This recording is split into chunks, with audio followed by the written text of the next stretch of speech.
मुझे माता जी की, मुझे माता जी की, यमुना की, सतगुरुदेव की, सतगुरुदेव की, सतगुरुदेव की, सतगुरुदेव की, सतगुरुदेव महाराज की, सतगुरुदेव महाराज की, सतगुरुदेव महाराज की, यमुना की।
लक्ष्मीर्वतेन्यं वदनं सदैव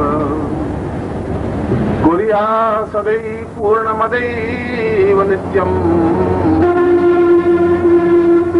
जगदम्ब अम्बरं हरितं विहन्ति। नवरात्रि के दूसरे दिन मां भगवती जगदम्बा के चरणों में बैठे हुए हम उस ज्ञान को प्राप्त कर रहे हैं जो अपने आप में नवीन है, जो अपने आप में चिंत्य है, शास्त्र सम्मत है और उन साधनाओं को, उन मंत्रों को, उस ज्ञान को जो मैं व्यक्त कर रहा हूं वो परखा हुआ है, देखा हुआ है, अनुभव किया हुआ है। मैंने कई बार अपने प्रवचनों में ये बात कही है कि अन्य साधु संत जहां वेदों की या पुराणों की पढ़ी पढ़ाई बात करते हैं, जो कुछ उन्होंने पढ़ा वो कहते हैं। मैं जो कुछ अपने जीवन में देखा और अनुभव किया है उसको कहता हूं, खाली आंखन देखी बात नहीं करता हूं, पोथिन देखी बात भी नहीं करता हूं। जो जीवन में अनुभव किए हैं कि यदि ये मंत्र सही है तो अनुभव किया है, तभी मैं आपको बताने की क्षमता रखता हूं। और अभी और कल के दिन जो कुछ कार्य हुए, तो काल चक्र तो अपने आप में जीवन में घूमता ही है, समय तो अपने आप में परिवर्तित होता ही रहता है। और कोई भी कार्य, कोई भी संकेत कम से कम मेरी तरफ से तो अकारण होता ही नहीं है। प्रत्येक शब्द का अपने आप एक महत्व होता है और प्रत्येक घटना का अपने आप में एक संबंध होता है। और मैं ठीक समय पर ठीक कार्य करता ही हूं, न एक क्षण पहले न एक क्षण बाद में। ये बात अलग है कि आप किसी भी मेरी घटना को और कार्य को किस रूप में परखें या देखें, अनुभव करें या विश्वास करें या नहीं करें, ये आपकी बात है। गंगा नदी अपने आप में बह रही है, आप स्नान करें या नहीं करें, आप उसको दूषित जल कहें और आप पवित्र जल कहें, आप उसको पानी पिए या नहीं पिए, ये आपकी बात है। गंगा नदी आपको उठ के नहीं कहेगी कि आप मेरे जल में स्नान करें और पवित्र हों। आपकी विचारधारा, आपका चिंतन कैसा है वह तो आपका है। कई लोग उसको प्रदूषण युक्त नदी कहते हैं और उसके पास में भी नहीं खड़े होते। हरिद्वार के सैकड़ों हजारों लोग नदी में मल विसर्जित करते हैं, उनका चिंतन वैसा है। मैं जाता हूं तो बहुत उस नदी में खड़ा होकर स्नान करता हूं, बहुत शीतलता अनुभव होती है। ये तो अपने अपने चिंतन की बात है। यह ज्ञान की सरिता भी अपने आप में बह ही रही है। आप उसको अनुभव करें या नहीं करें, समझें या नहीं समझें, लाभ उठाएं या नहीं उठाएं, वह आपकी बुद्धि का तर्क है। और जैसा कि मैंने कल बताया कि बुद्धि अपने आप में वैश्या होती है, जहाँ श्रद्धा अपने आप में पतिव्रता स्त्री होती है, माँ बुद्धि विभ्रम पैदा करती है, माँ बुद्धि कुमार्ग पर गतिशील करती है, वह संदेह पैदा करती है, वो आदमी को भटकाती है, वो उस आदमी को अहंकार देती है, और अहंकार अपने आप में जीवन का नाश है। बुद्धि की अतिक्रमता जीवन का पतन है। और बुद्धि बहुत पश्चिम के लोगों ने बहुत बुद्धि अनुभव की, तो उन्होंने आपको क्या दिया? उन्होंने आपको एड्स दिया, बीमारी, उन्होंने आपको अनुभव दिया, उन्होंने आपको अशांति दी, 3 और दिए, चौथी चीज नहीं दे सके। वो आनंद नहीं दे सके, सुख नहीं दे सके, प्रसन्नता नहीं दे सके, हंसी नहीं दे सके, मुस्कुराहट नहीं दे सके, मृत्यु दे सके। इराक में हजारों लोगों को मार के दिखा दिया। ये तो बहुत घटिया बात होगी। वापस उसको जीवित करता है, ये बहुत बड़ी बात होती है। वो पश्चिम नहीं कर सकती, बुद्धि नहीं कर सकती। श्रद्धा पैदा करती है, श्रद्धा उनको जीवन देती है। मरे हुए व्यक्ति के मन में भी एक चिंतन होता है कि मैं कुछ क्षण जिंदा रहूं, गुरु के चरणों में बैठूं, देवताओं के चरणों में बैठूं, मैं गीता का पाठ सुनूं। वो 5 मिनट जिंदा रहने की प्रयत्न करता है श्रद्धा के अतिरेक में, श्रद्धा के विश्वास में। और आप में जो बुद्धि की अतिक्रमणता है वो पश्चिम की देन है, आपकी देन नहीं है, आपके पूर्वजों की देन भी नहीं है। आपके पूर्व इतने अधिक बुद्धि से हावी नहीं थे, वे श्रद्धा करने वाले थे।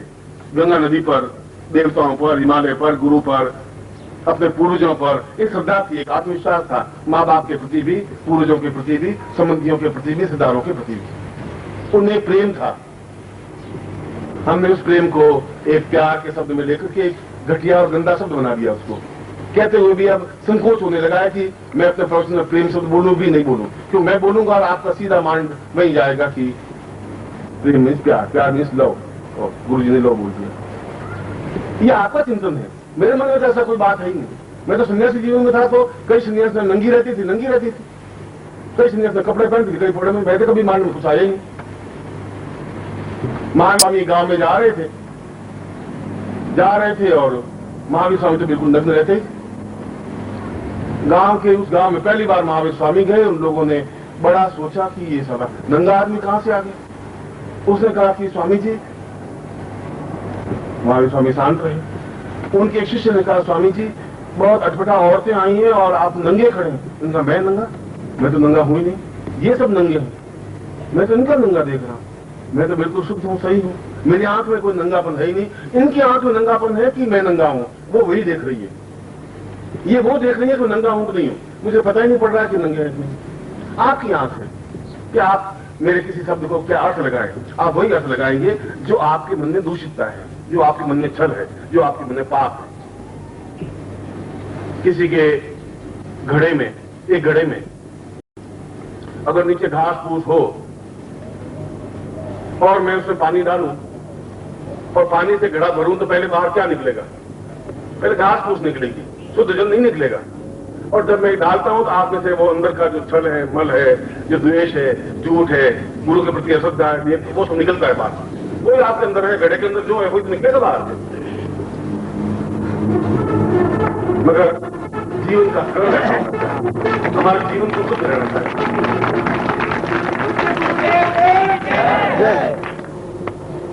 इसलिए मैं बार बार जो आप लोगों को बात कहता हूं, इसलिए कि आपके जीवन में एक अनुकूलता पैदा हो, जीवन में सुख पैदा हो, तुम्हारे जीवन में वैभव भी हो, धन हो। मैं ऐसा नहीं कह रहा हूं तो निर्धन बन जाओ। ये निर्धन बनने की ख्वाहिश तो महावीर स्वामी ने कर दी, बुद्ध ने की। उन्होंने कल भी मैंने कहा कि उन्होंने हमारे जीवन को एक कमजोर बनाया। किसी व्यक्ति में गुण भी होंगे, अवगुण भी होंगे, वो जरूर नहीं सभी में गुण ही गुण हो। हमने उनको गुण मान लिया, गुण मानने से गुण नहीं होगा।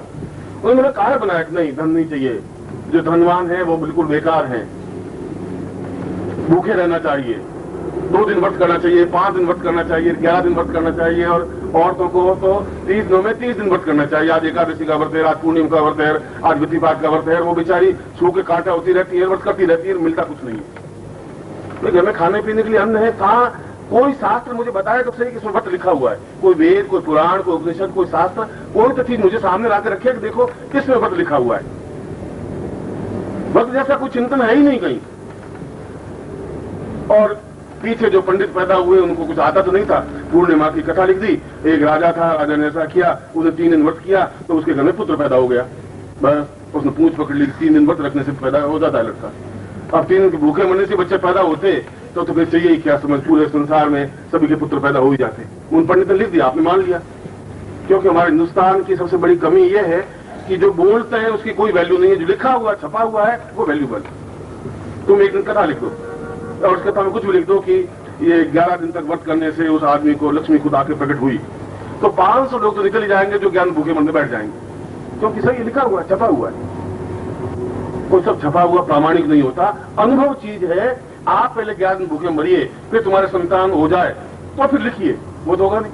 क्यों, आपको पोथी छाप नहीं है, 2 रुपए में बेचनी है, पोथी लिख दी बिक गई, बिकी तो लोग आएंगे। ऐसे तो मूड आदमी भारत में बहुत है, इसमें ढूंढने की जरूरत नहीं है। भारतवर्ष में आवाज लगाओ तो मिले ही जाएंगे आपको, जो आरूढ़ता का नहीं है, प्रश्न अनुभव का है। इसलिए इस दरिद्रता को मिटाने के लिए भी जीवन का एक विशेष पर्व, विशेष उत्सव, विशेष मर्म होना चाहिए, विशेष जीवन का चिंतन होना चाहिए। हम कुछ ऐसे प्रयत्न भी करें कि जिसमें हम भौतिक पूर्णता प्राप्त करें, गरीबी में नहीं रहे। मैं अपने शिष्यों को ये नहीं कहता तुम गरीबी में रहो, दरिद्रता में रहो, भूखे मरो, ऐसा मैं कहता ही नहीं हूं। मेरी पत्नी व्रत करती तो मैं लड़ाई झगड़े होते हैं रोज।